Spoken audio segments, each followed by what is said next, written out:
जय हिंद, नमस्कार। स्वागत है आप सभी का गुरु घंटाल में। हाजिर हूं एक नए चैप्टर के साथ सीयूईटी के एग्जामिनेशन की प्रिपरेशन के लिए। आज हम रिव्यू करेंगे पॉलिटिकल साइंस के chapter 3 politics of plan development को। आइए देखते हैं सबसे पहला सवाल क्या है। सबसे पहला सवाल के दोस्तों, which two model of development India had adopted on the eve of independence. मतलब जब भारत आजाद हुआ तो भारत ने आजादी के बाद किन दो मॉडल ऑफ डेवलपमेंट को अडॉप्ट किया था अपने देश के लिए। The socialist model as in USSR, Gandhian model of development, the liberal capitalist model as in Europe and the USA. देखिए दोस्तों, जब 1947 में भारत आजाद हुआ उस वक्त विश्व में दो ही महाशक्तियां थीं, एक था यूएसएसआर और दूसरा था यूएसए। यूएसएसआर सोशलिस्ट मॉडल के लिए जाना जाता था और लिबरल कैपिटलिस्ट मॉडल के लिए यूरोप और अमेरिका जाना जाता था। इंडिया के सामने यह सवाल था कि इंडिया किस तरह के मॉडल को अपनाएगी, तो इंडिया ने कहा ना हम ए अपनाएंगे ना हम सी अपनाएंगे, हम बोथ ए एंड सी के कॉम्बिनेशन को अपनाएंगे। तो इंडिया ने मिक्स्ड मॉडल को अपनाया था on the eve of independence, which consist of both socialist model and liberal capitalist model. अगला सवाल है, why did India adopt planning. India ने प्लानिंग को क्यों अडॉप्ट किया था। आप लोग को पता है कि हमारे देश प्लानिंग कमीशन ऑफ इंडिया बनी, हर बार 5 साल का नया प्लान आता था, first 5 year plan, second 5 year plan. ये हम लोगों ने यूएसएसआर से लिया था। इंडिया ने प्लानिंग को अडॉप्ट किया था to bring socio economic changes, to provide control and faster growth rate, to resolve contradictions between societies, all of the above। इन तीनों चीजों के लिए अडॉप्ट किया था इंडिया ने प्लानिंग को, और इसीलिए प्लानिंग कमीशन ऑफ इंडिया का निर्माण किया गया था। अगला सवाल यह है कि प्लानिंग कमीशन ऑफ इंडिया को कब सेटअप किया गया था सरकार के द्वारा, सिंपल सा रिजोल्यूशन पास करके। आपके ऑप्शन आपकी स्क्रीन पर गए, तो मैं आपको बता देना चाहता हूं कि प्लानिंग कमीशन ऑफ इंडिया को सरकार के द्वारा रेजोल्यूशन पास कर मार्च 1951 में सेटअप किया गया। अगला सवाल यह है कि इनमें से कौन सा स्टेटमेंट करेक्ट है regarding the Bombay plan. It was drafted in 1944, it was drafted by section of big industrialist, it wanted state to take major initiatives in industrial and other economic investments, all of the above. सही उत्तर के दोस्तों, ये तीनों के तीनों statement correct हैं, all of the above. कि बॉम्बे प्लान को 1944 में ड्राफ्ट किया गया था। इसको ड्राफ्ट किया गया था उस वक्त के बड़े बड़े उद्योगपतियों के द्वारा, इंडस्ट्रियलिस्ट के द्वारा, and it wanted state to make major initiatives in industrial and other economic investments. अगला सवाल यह है कि किसकी लीडरशिप में सेकंड 5 ईयर प्लान को ड्राफ्ट किया गया था। ये फादर ऑफ स्टैटिस्टिक कहलाते हैं भारत में। इनका सही उत्तर है पीसी मेलानोबिस। नेक्स्ट, पहला 5 ईयर प्लान किसके द्वारा ड्राफ्ट किया गया। केसी निगॉय, टीटी कृष्णामाचारी, केएन राज या जेसी कुमारप्पा। सही उत्तर के दोस्तों, केएन राज के द्वारा पहला 5 ईयर प्लान ड्राफ्ट किया गया था।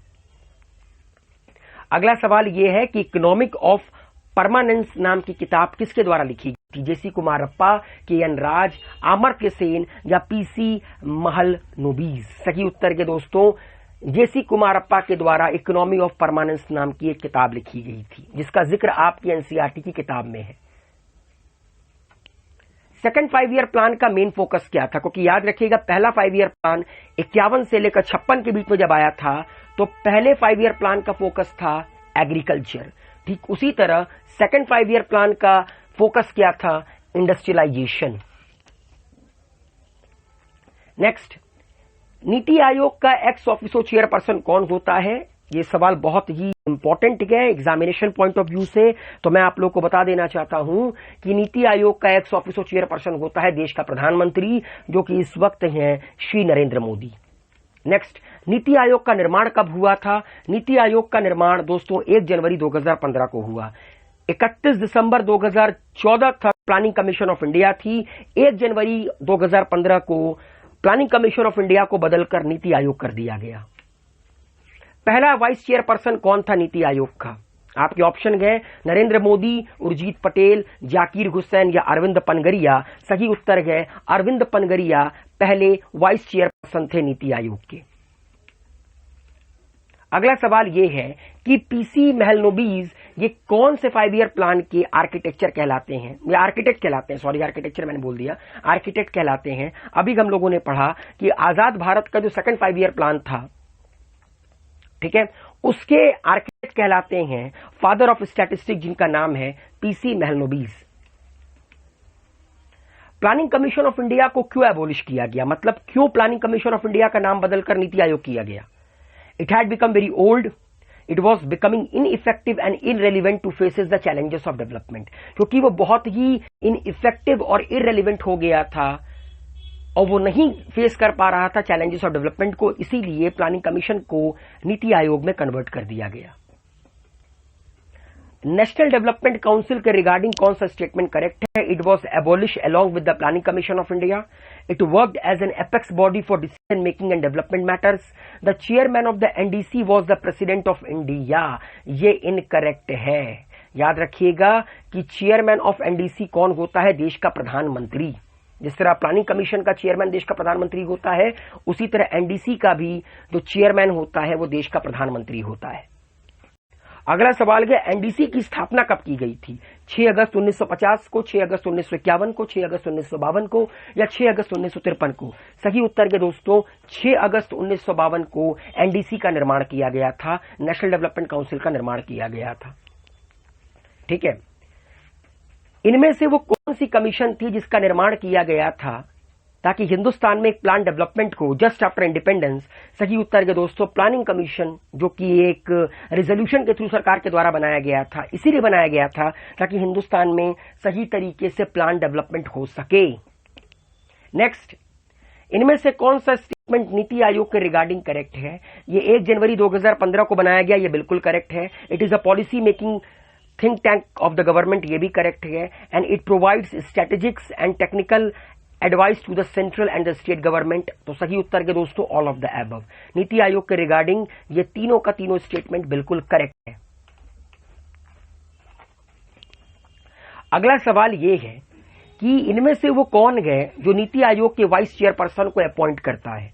आपके ऑप्शन आपके स्क्रीन पर है, तो आपको बता देना चाहता हूं कि जो एक्स ऑफिसो चेयरमैन होता है नीति आयोग का, जिसको हम लोग प्राइम मिनिस्टर ऑफ इंडिया कहते हैं, जो इस वक्त श्री नरेंद्र मोदी हैं, वही अपॉइंट करते हैं। मतलब जो चेयरपर्सन होता है, जो देश का प्रधानमंत्री होता है, वही नीति आयोग के वाइस चेयरपर्सन को अपॉइंट करता है।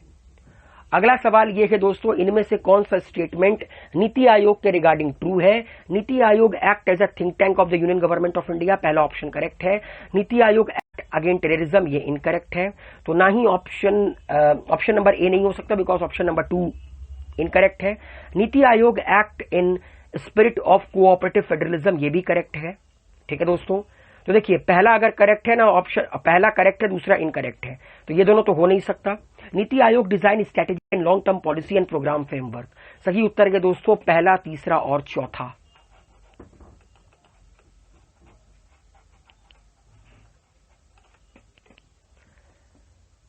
आप कैसे कह सकते हैं कि नीति Aayog act in the spirit of cooperative federalism?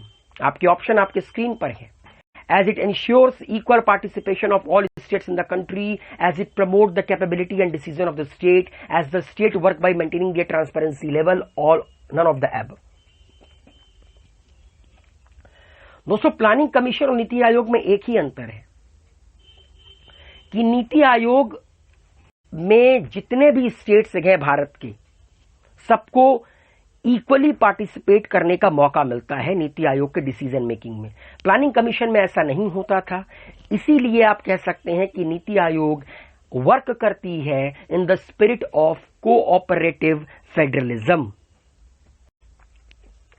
अगला सवाल के दोस्तों कि जो ट्राइबल होस्टाइल थे, मतलब जो ट्राइबल लोग थे, उन्होंने क्यों उड़ीसा में जो फैक्ट्रीज लग रही थी पॉस्को की, उसके खिलाफ विरोध किया था? आपके ऑप्शन आपके स्क्रीन पर है।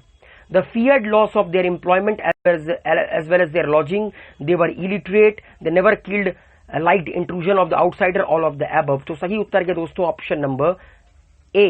उनको डर था कि वो अपनी लॉजिंग को, मतलब जहां पर वो रहते हैं, और वो अपने काम को लूज कर देंगे अगर उस एरिया को डेवलप किया गया बड़ी बड़ी फैक्ट्रीज को डालकर। कौन सी पॉलिसीज है जिसको डेवलप किया गया था नीति आयोग के द्वारा? Make in India, come in India, come on India, startup India या स्वच्छ भारत? सही उत्तर के दोस्तों मेक इन इंडिया एडॉप्ट किया गया था नीति आयोग के द्वारा। अगला सवाल है, लैंड रिफॉर्म का जो प्रिंसिपल था वो अक्रॉस द कंट्री फेल क्यों हुआ? Due to government policies, due to recession all over the country because nobody was capable of buying the land, due to political influence and corruption in the society. Option number D is the correct option. Next, इनमें से कौन सा statement Bombay plan के regarding incorrect है? It was a blueprint for the India's economic future, ये incorrect है। ये India की इकोनॉमिक फ्यूचर का ब्लूप्रिंट नहीं था, बल्कि बाकी all the statement regarding B C D are true. It supported state ownership of industry, it was made by some leading industrialist, it supported strong the idea of planning. Next, budget कौन से दो part होते हैं? Budget किन दो part में divided होता है? सही उत्तर के दोस्तों, planned and non planned budget, ये दो पार्ट होते हैं बजट के। जो अवादी में सेशन हुआ था कांग्रेस पार्टी का, वहां पर कांग्रेस ने क्या गोल डिक्लेयर किया था? Religious pattern society, capitalist pattern society, socialist pattern society या नन ऑफ द अबव? सही उत्तर के दोस्तों, सोशलिस्ट पैटर्न सोसाइटी कांग्रेस की पार्टी के द्वारा गोल डिक्लेयर किया गया था अवादी सेशन में। नेक्स्ट, इनमें से कौन सा स्टेटमेंट बॉम्बे प्लान के रिगार्डिंग इनकरेक्ट है? यह हम ऑलरेडी कर चुके हैं, that it was a blueprint for India's economic future. Next, current chairperson कौन है नीति आयोग के? सुमन बेरी, उर्जित पटेल, जाकिर हुसैन या अरविंद पनगरिया?